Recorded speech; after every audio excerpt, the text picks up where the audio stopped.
Eh bien, bonjour et bienvenue à nouveau dans cette leçon suivante où nous allons calculer et interpréter la maison 11 et la maison 12. Eh bien, maintenant, passons au calcul de ces deux maisons. Commençons d'abord par la maison 11. Eh bien, pour calculer la maison 11, nous allons additionner trois maisons. La maison 7, la maison 3 et la maison 10. En fait, nous allons additionner tout l'hémisphère sud de votre thème. Donc, inutile de vous dire que cette carte va se trouver, bien évidemment, à l'envers.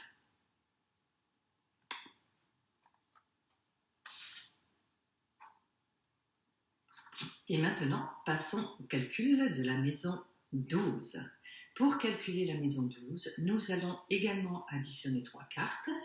Alors, nous allons additionner la carte qui se trouve dans la maison 6, dans la maison 2 et dans la maison 4. Donc, nous allons additionner les arcanes les plus dynamiques de l'hémisphère nord. Donc, inutile de vous dire que cette carte va se trouver à l'endroit.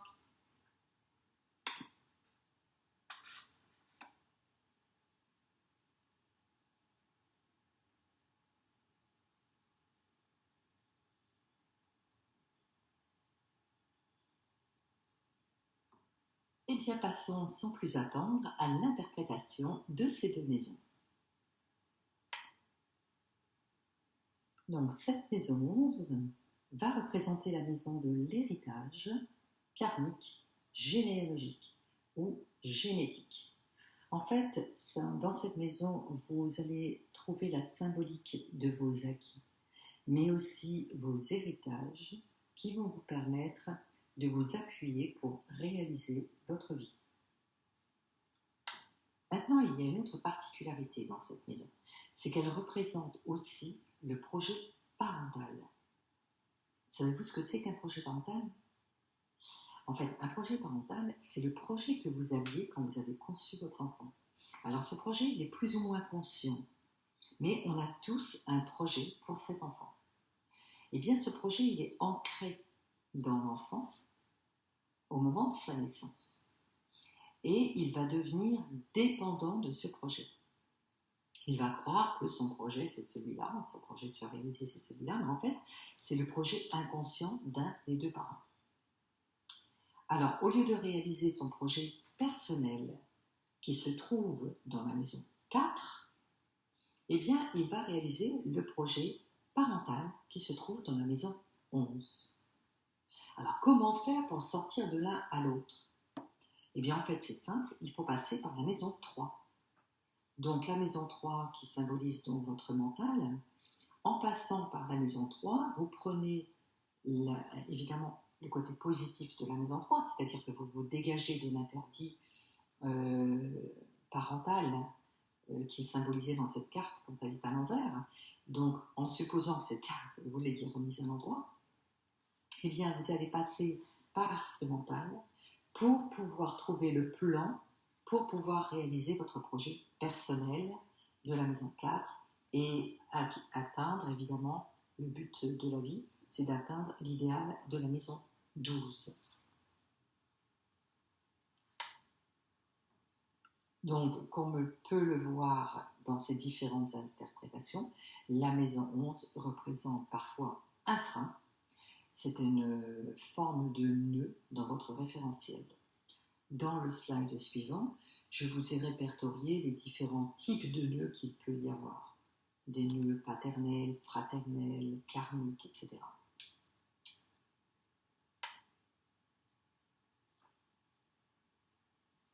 Passons maintenant à l'interprétation de la maison 12. La maison 12, c'est votre valeur personnelle de transmission. Qu'est-ce que ça veut dire ? En fait, c'est l'arcane qui va représenter votre idéal. L'idéal du moi en fait, l'idéal que vous avez dans votre vie qui vous porte et qui vous motive pour avancer dans votre vie. On appelle ça une motivation sublime. En fait, cette carte, elle représente une force magnétique considérable Quand vous vous identifiez à cette carte-là, vous vous sentez porté, débordant d'énergie, et ça vous permet de vous projeter dans l'avenir. Donc c'est une carte extrêmement positive. Hein.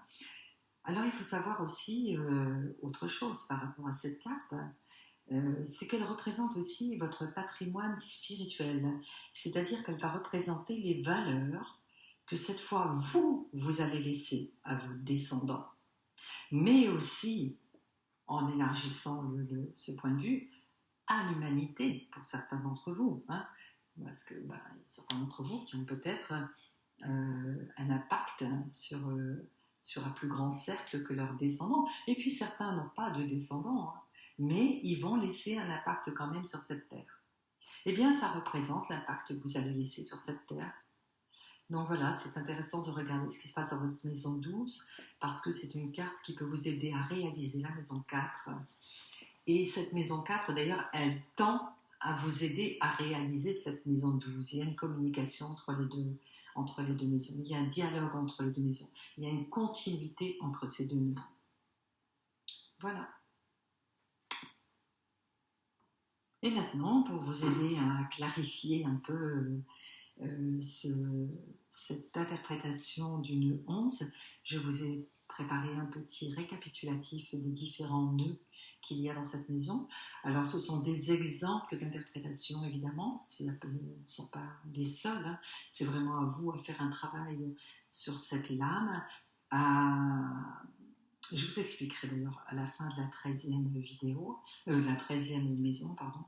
Je vous donnerai un mode d'emploi pour interpréter votre thème.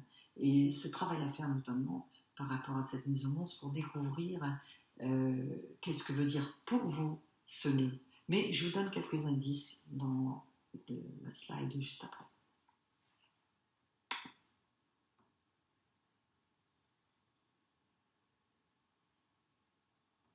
Alors maintenant, je vais vous présenter les différents nœuds que vous pouvez avoir par thème. Après, les interprétations que vous pouvez mettre dedans, ce sont des exemples, hein, comme je vous ai dit.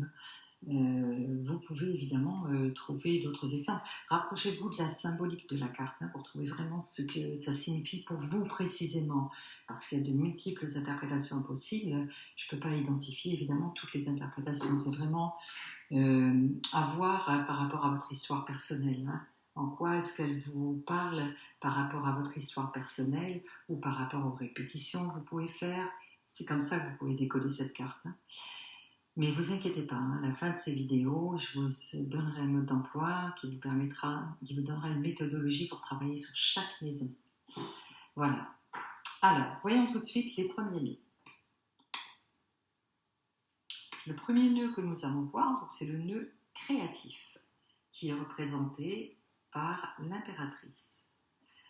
Alors, l'impératrice va représenter, en maison 11, va représenter une difficulté à créer, un interdit de créer, ou une difficulté à exprimer ce que l'on veut. Alors moi, j'avais une cliente qui était venue me voir et qui avait un soleil en maison 4 et la lune en maison 6. Et je m'étais dit que certainement, il avait un métier artistique. Et elle me dit, pas du tout, je suis fonctionnaire. Alors je dis, ah ok, dans vos loisirs, est-ce que vous avez une activité artistique? Ah, pas du tout. Et elle me dit, en fait, c'est marrant ce que vous me dites parce que j'ai toujours eu envie de faire quelque chose dans le domaine de l'art. J'ai un bon, c'est quoi et tout. Et elle me dit, je voulais en fait dessiner. Mais ma mère m'a toujours interdit de dessiner. Parce que toute petite, j'adorais dessiner. Et elle me prenait tous mes crayons et elle m'empêchait de dessiner. Et quand j'allais à la plage, elle habitait donc du côté de Royan, et elle s'amusait à dessiner sur le sable. Vous voyez, tellement elle avait ce besoin en elle. Et en fait, la mère avait une problématique par rapport à sa sœur, donc la tante de ma cliente. Et sa sœur était artiste et elle dessinait. Et quand elle a vu que sa fille avait la passion du dessin, elle s'est dit « Ah non, on ne va pas faire comme ma sœur ». Et donc, elle l'a toujours empêchée de dessiner. Et donc, du coup, je regarde ce qui se passe dans sa maison 11, et effectivement, elle avait l'impératrice dans sa maison 11. Et donc, je lui explique ce que c'est cette maison, etc. Et que ça peut être une difficulté, mais que si elle la dépasse, eh bien, elle peut au contraire en faire une force. Donc, je l'ai revue quelques années après. Et elle me dit, ah, en fait, je voulais vous dire, je me suis inscrite à une école de photographe. Ah, je lui dis, ah bon, vous n'êtes pas inscrite à une école de dessin? Elle me dit, non, non, à une école de photographe, mais en fait, j'étais contente parce qu'on a appris à dessiner. Et du coup, maintenant, je commence à me réaliser un peu à travers la photographie et le dessin. Et quelques années après, je la revois, et cette fois, elle avait sauté le pas, et elle était l'illustratrice de bande dessinée. Et donc, du coup, c'est pour vous montrer qu'en fait, on ne sort pas immédiatement, quelquefois, de la difficulté ou de la problématique qu'il y a dans la maison 11. Il y a en premier une prise de conscience, en deuxième un travail et une redécision à prendre, et après, à dépasser les blocages, quelquefois, ça se fait par étapes, vous voyez. C'est pas parce que vous avez découvert d'un coup votre maison 11 que, clac, vous allez basculer tout de suite dans la créativité comme c'est proposé ici. Hein. Quelquefois, ça peut mettre un certain temps. Hein. Parfois, ça peut être un éclair et puis vous pouvez vous en sortir tout de suite. Hein. Mais parfois, c'est pas immédiat. Hein. Mais ça ne veut pas dire que vous êtes condamné à vie aussi. Vous voyez, c'est ça que je veux dire.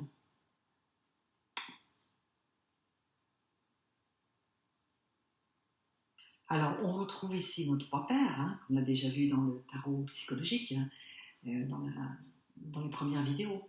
Alors ici, donc, l'empereur en maison 11 va symboliser un problème de structure, d'organisation, probablement aussi un problème d'autorité, ou parfois un problème aussi dans la délimitation du territoire. Hein. Moi, notamment, j'avais une cliente qui avait l'empereur donc, dans la maison 11, et son père avait un haras, elle adorait les chevaux, son père avait un haras en Normandie, et quand il est décédé, elle a eu beaucoup de mal avec ses frères et sœurs pour avoir sa part d'héritage et pouvoir bénéficier donc du territoire qui lui revenait. Elle a eu beaucoup de conflits. Hein. Donc la problématique de l'empereur, ça peut être celle-là. Après, l'autre problématique de l'empereur, c'était l'exemple que je vous avais donné tout à l'heure, cette dame qui n'avait pas osé s'épanouir en tant que danseuse et qui avait repris l'étude familiale, vous voyez. Donc, elle avait repris ce que le père avait créé, parce que c'est la création du père, hein, l'empereur. Donc, elle avait repris ce que le père avait créé, et ça sera pour toi l'étude, ma fille, hein, l'été unique. Hein. Donc, évidemment qu'elle avait à reprendre l'entreprise familiale. Hein. Donc, voilà, ça peut être la problématique de l'empereur.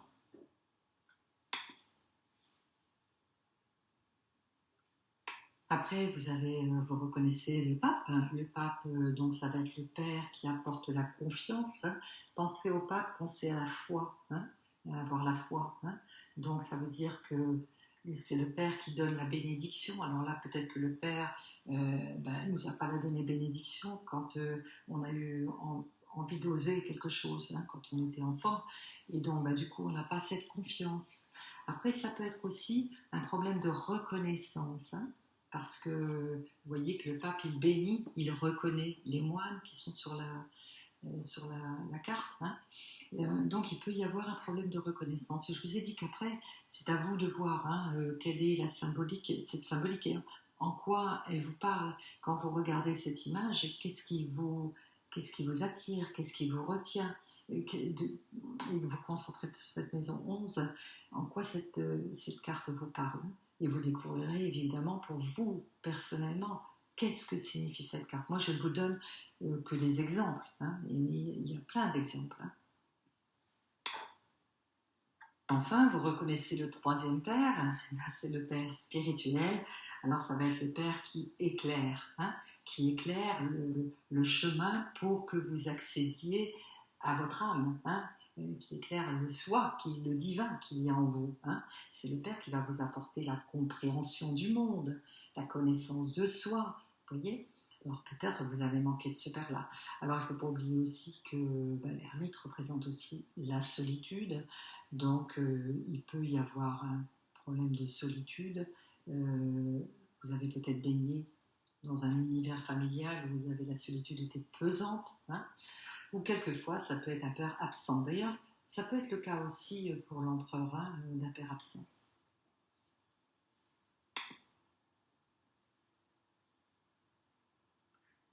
Et enfin, on va voir maintenant le nœud affectif. Le nœud affectif, ici, il est représenté donc par l'amoureux.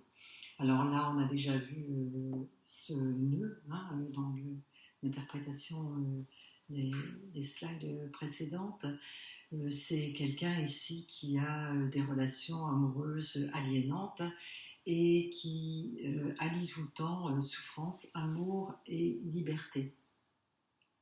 Alors moi j'avais une cliente qui était venue me voir et qui m'a dit je voudrais comprendre pourquoi j'ai toujours besoin de souffrir quand je tombe amoureuse. Et en fait elle m'a expliqué que elle en était à sa troisième relation avec un homme marié qui bien entendu ne divorce pas pour elle, pour différentes raisons à chaque fois, mais toujours est-il que la problématique est toujours la même. Et effectivement elle avait l'amoureux donc dans la maison 11. Et en voyant ça, je lui dis, est-ce que dans votre enfance, vous avez eu le sentiment que un de vos deux parents était dans cette problématique de souffrance et de lien amoureux dans l'aliénation, dans la souffrance, et que la personne n'a pas réussi à se libérer du conjoint? Et elle m'a dit, non. Puis après, en réfléchissant, elle m'a dit, oui, oui, effectivement. Mon père a beaucoup souffert avec ma mère. Et en fait, ils ne se sont jamais séparés. Bon, c'était pour une problématique religieuse. Mais elle, d'ailleurs, se retrouvait toujours dans cette problématique aussi. Il y avait toujours des problématiques religieuses qui étaient liées au fait que les hommes ne pouvaient pas divorcer.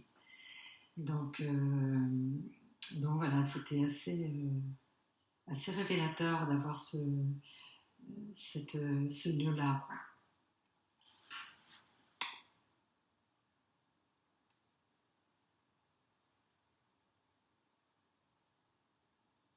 Ça va, vous êtes toujours là? C'est un peu indigeste, hein, cette séance de vidéo. Hein. J'aurais peut-être dû la faire les 2 fois.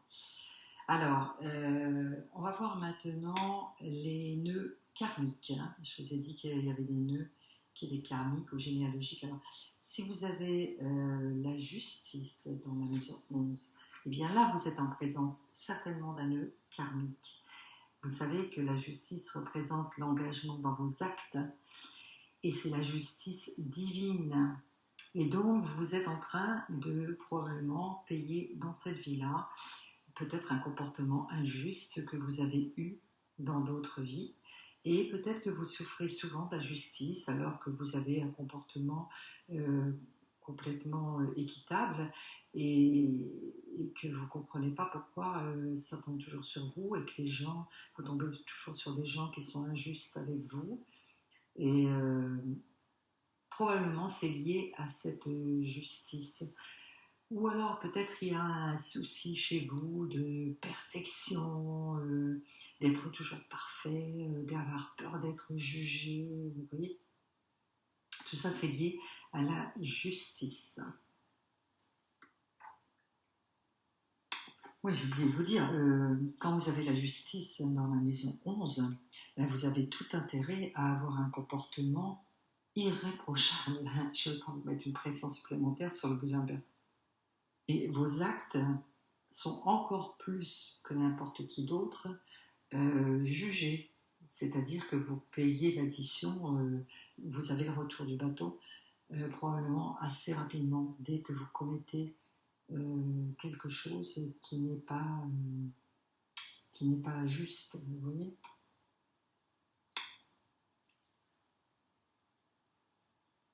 Alors, vous vous doutez bien que la roue de fortune va se trouver dans ces nœuds karmiques, puisqu'on l'a vu déjà précédemment, que la roue de fortune exprimait la répétition du karma. Hein. Donc c'est la roue du destin qui vous fait faire des répétitions scénariques. Donc vous vous retrouvez souvent enchaîné dans des situations où les mêmes problématiques se répètent. c'est probablement lié à ce nœud qui se trouve dans votre maison 11. Donc il y a un travail à faire évidemment sur ces répétitions sémariques. Et enfin, le dernier nœud karmique, eh bien, c'est la Lune. Parce que la Lune, pourquoi la Lune en fait? Parce que la Lune, je ne sais plus si je vous l'ai déjà dit, elle représente vos mémoires. Donc elle va, mémoire karmique évidemment, et donc elle va teinter le présent de ces mémoires, et elle va freiner votre évolution, et elle va créer des peurs ou des plaies qui sont mal cicatrisées, et qui vont créer chez vous des réflexes de fuite, quelquefois d'autodestruction, qui va bloquer toute tentative de créativité, vous voyez.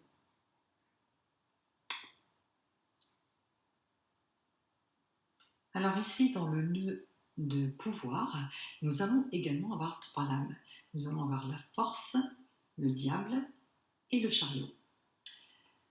Donc ici, ça va parler d'un pouvoir qui sera à restaurer ou à rapatrier pour compenser une frustration ou parfois une impuissance qui a eu lieu dans l'enfance.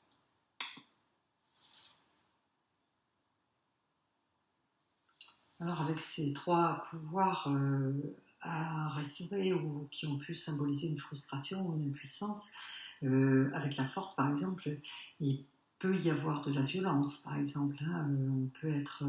On a pu être élevé dans la force, ou alors on a pu, avec le diable, avoir été frustré dans ses désirs. Moi j'ai une cliente qui m'a dit mais je n'avais pas le droit de désirer quoi que ce soit dans ma famille, vous voyez, et elle avait le diable dans la maison 11.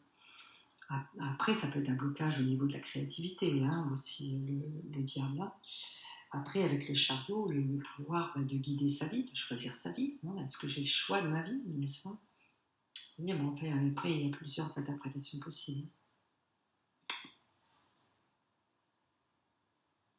Passons maintenant au nœud d'abandon. Alors, vous avez 3 cartes qui vont symboliser l'abandon.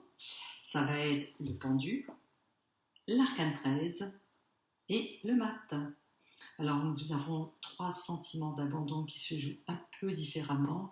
D'ailleurs, on avait l'abbé Pierre qui avait le pendu dans la maison 11. Vous voyez, et dans ce nœud d'abandon, il s'est occupé de tous les gens qui étaient abandonnés. Le mat, ça va plutôt symboliser l'exil, l'errance, vous voyez. Puis la mort, évidemment. Alors la mort, ça peut être quelquefois, j'ai rencontré le cas une fois, une cliente sur qui la mort avait beaucoup pesé dans la famille et elle avait remplacé son frère qui était né précédemment et qui était mort. Vous voyez, il y avait cet arcane 13 qui était là dans la maison 11.